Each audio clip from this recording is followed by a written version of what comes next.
0, 1. Let's get started.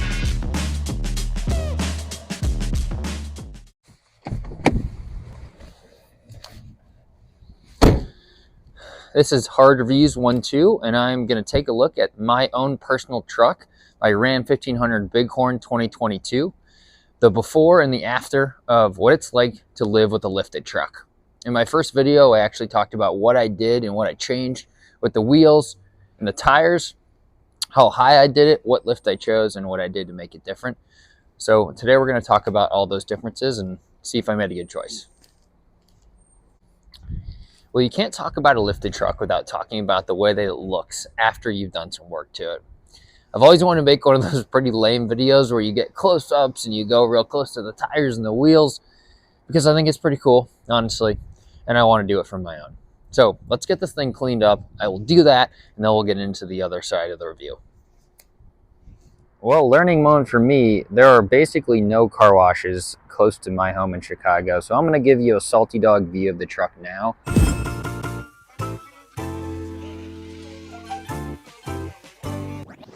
Switch it up.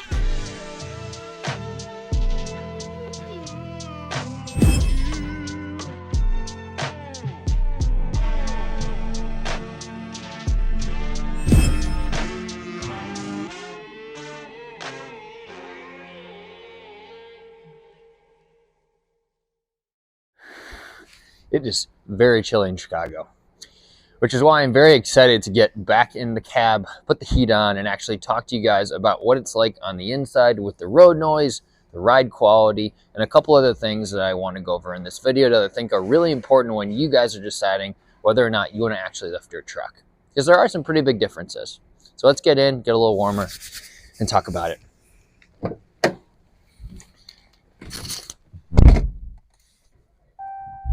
All right, now that I've warmed up a little bit, let's talk about how easy it is to get in and out of the truck after the 3.5-inch ready lift was put on and these Nexen 295/60 20s were put on the truck. I definitely notice a difference, I'll be honest, and my girlfriend says the exact same thing, and she is barely pushing 5.5. I definitely have to extend my leg a little bit more, so thank God I have these run boards. Without them, I really don't think this would be possible. It would not work, and I would absolutely have to get them put on the truck. It is a non-negotiable for me.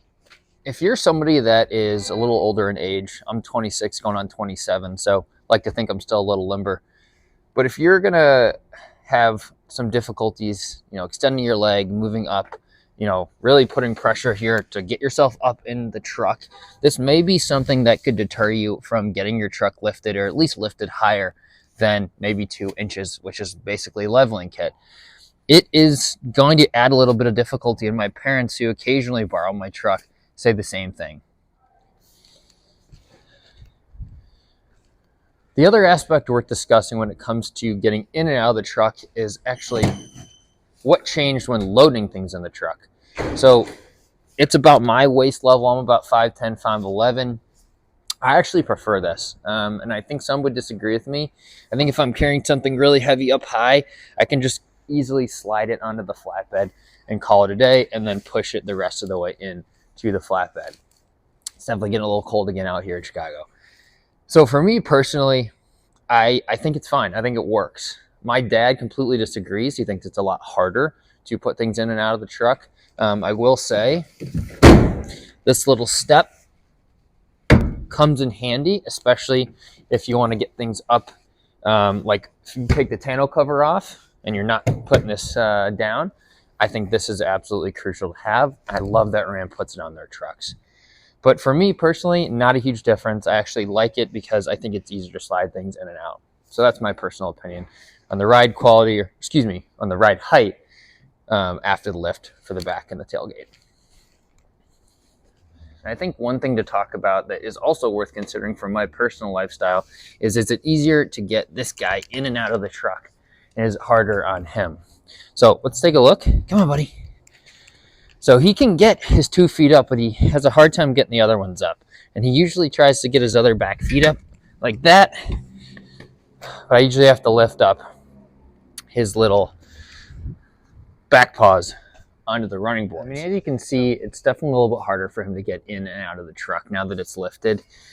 Once again, thanks to these running boards, they help him when he wants to put his back feet potentially on that running board, or I just help lift him up like you guys saw. It's kind of just one of those things that you sacrifice for convenience for the dog.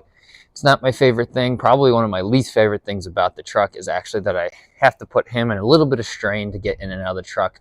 And it's obviously harder for him to get out. I'm not sure he wants to because he wants to go for a ride, but maybe I can get him out later and show you guys in this video. All right. Now that we're in the truck, let's talk about how this thing actually drives. Hopefully this will not interfere with my seatbelt. Let's put it in gear and go. So I'm gonna go on a couple different roads here in the city of Chicago to really give you guys a good idea of what it's like to drive in this lifted truck. I definitely notice some differences when it comes to the ride quality, but they're not as major as you might think. And I've had a couple people drive this thing and ride in it with me, and they all actually say the same thing. Not huge differences compared to what they actually expected. And I could not be more pleased with that. And I think the reason behind that is a lot of the reason because of the setup that I chose. And as a reminder, if you didn't see my first video, I got Bilstein 5100 shocks, which helps with some of the potholes and a little stiffer ride, which that was my biggest worry. I got the same tire brand on the stock wheels, but they're known to have a slightly less aggressive tread pattern so that it's a little more comfortable in highway driving, which is what I mostly do.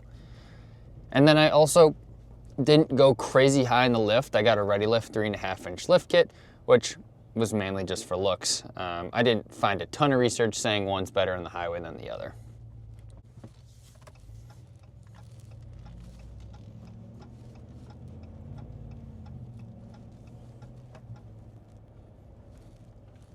The Bilstein 5100 shocks were the thing that I thought would be most impactful for me personally, but really the biggest difference I noticed was less sway when I hit bumps and a stiffer ride quality for sure, but it comes in handy when there's more potholes and speed bumps in the city of Chicago, which is where I live.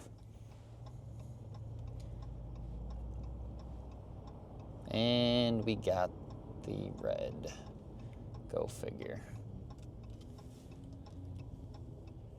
All right. Here we go.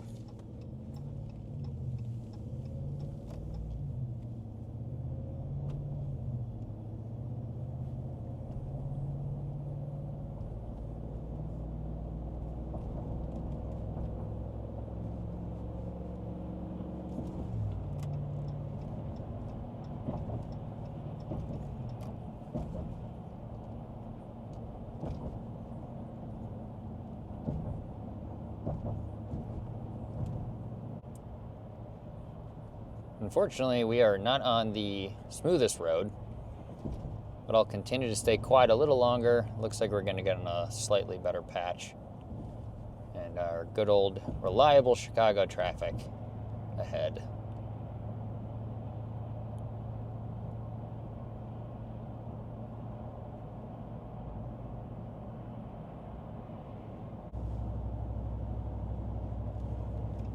So you get the idea, right? It's pretty smooth. I do a lot of highway driving, so for me it's important that it was comfortable on the highway. So yeah, overall, ride quality is better than I expected. I think if you have the right setup and the right tires, and you don't go too crazy on the lift, it's not going to ruin everything. So let's finish the video by talking about gas mileage. I personally did not expect to see such a big difference, and I really did see a noticeable difference. I tended to get around 16 or 17 miles to gallon, but now, I mean, I'm getting closer to this number, 12.7 miles per gallon. Not great. Now this is the current trip. I reset it once I got the truck lifted and drove out the lot. I haven't done as much highway driving as I normally do, which definitely factors in, but I was usually getting around 17. So that's going to do it, guys. Thank you so much for watching Hard Reviews 1-2. I really appreciate all the support and the views. I really enjoy making these videos more just as a little side project for myself. And if you guys enjoy it too, even better.